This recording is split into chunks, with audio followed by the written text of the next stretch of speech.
अस्सलाम वालेकुम मेरे फ्रेंड्स, आपको वेलकम कहता हूँ गो पान चैनल के अंदर। आपका शुक्रिया, आपने मुझे लाइक किया और मेरी वीडियो को देखा। आपका शुक्रिया अदा करता हूँ। आज हम मटर के पौधे के बारे में बात करेंगे। ये देखिए, मटर की पीढ़ी तैयार की है मैंने। ये 14 दिन की पीढ़ी है और ये 21 दिन की पीढ़ी है। आप फ़र्क देख लें दोनों का।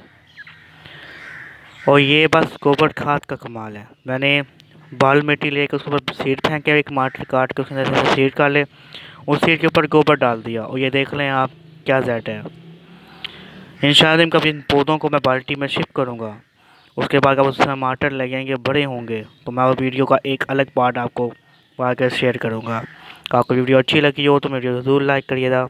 ये पीढ़ी है। और दूसरी बात, इसको पानी सही देना है आपने। इसे गोबर हर 7 दिन बाद लाजिम देना है। इसे धूप में रखना है आपने।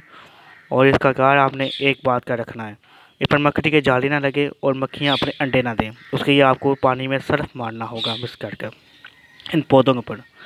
इन पौधों की पर आपको सहारा देना होगा सिक से, ठीक है, सोटियों से सहारा देना होगा इस पौधे, क्योंकि ये पौधा झुक जाता है एक जगह। और एक और बात याद रखिएगा, इसे सनलाइट में रखना है, मतलब धूप में रखना है।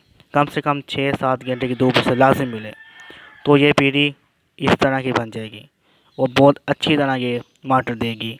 और आपके घर शायद मटर की कमी ना हो। ये ये 3 पौधे ही बड़े हो जाएं तो। ओके मेरे फ्रेंड्स, अल्लाह हाफिज़। मेरी वीडियो अच्छी लगी हो तो लाइक करिएगा।